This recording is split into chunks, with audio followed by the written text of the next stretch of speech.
Hey guys, happy Homebrew Wednesday. I got a question. Here's the deal.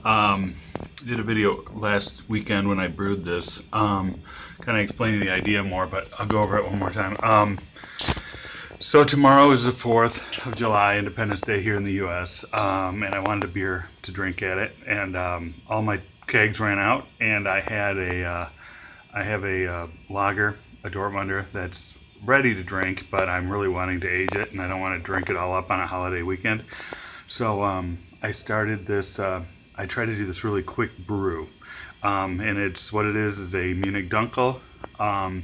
Munich Dunkel with the Quake yeast, which is supposed to ferment really fast, like in 3 days. So my thought was brew it on Saturday, let it ferment like crazy, and then be able to carb it up and chill it down, carb it up, drink it on the 4th.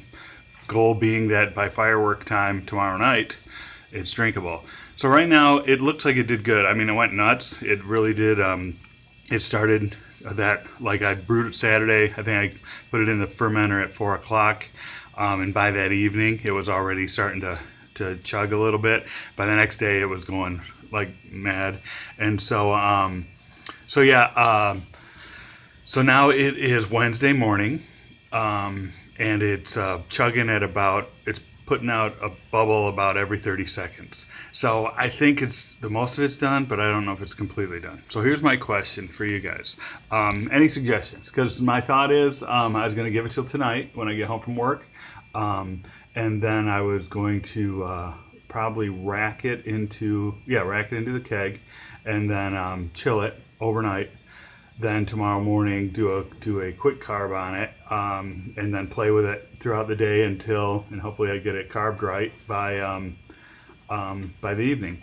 And so my only question is that what if it's not totally fermented?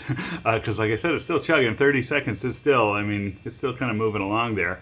But then I thought, well, I could, try it. If it doesn't taste right, if it tastes like too much sugar, or if I need some more, I can just leave it in the keg, maybe drop the pressure off it, and then warm it up. Give it a few more days in the keg to finish out fermentation. And so I don't think that would hurt anything. I mean, by then it would be way into CO2, so it shouldn't be really able to be infected. And then just let it ferment some more, carb it up, chill it down again, carb it up again, try it in a few days. What do you think? Is that a good idea? Bad idea? Other thing would be, I do have like a 2.5 gallon corny. I could keg half of it and then leave the other half in the fermenter and let that keep going. Then do the same process with the small keg. Test it out if it needs more. Either, I guess, do the same thing. Pull it out, drop the pressure, warm it up, let it ferment for a while, and see what happens. Actually, that's kind of sounding like an interesting idea, because that way I can just, kind of see what happens. I could compare the two and see if that's a legitimate thing to do. And I guess the only downside to that would be if I do rack only half of this fermenter out. There's a possibility of getting oxygen in there and messing with the flavors, but if I siphon real easy and try to keep that layer of CO2 that's there on it, maybe even purge it as I go with some CO2 from a tank, maybe I can cut down any risk of oxidizing it that way.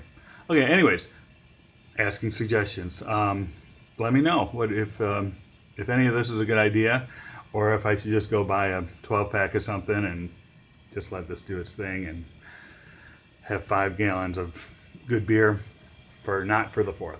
All right, enough said. Thanks a lot, guys. Happy Homebrew Wednesday. Happy Independence Day for those of you in the States, and I guess they call it Treason Day in the UK. No, I don't think they really call it that. But anyways, have a great weekend, guys, and see ya.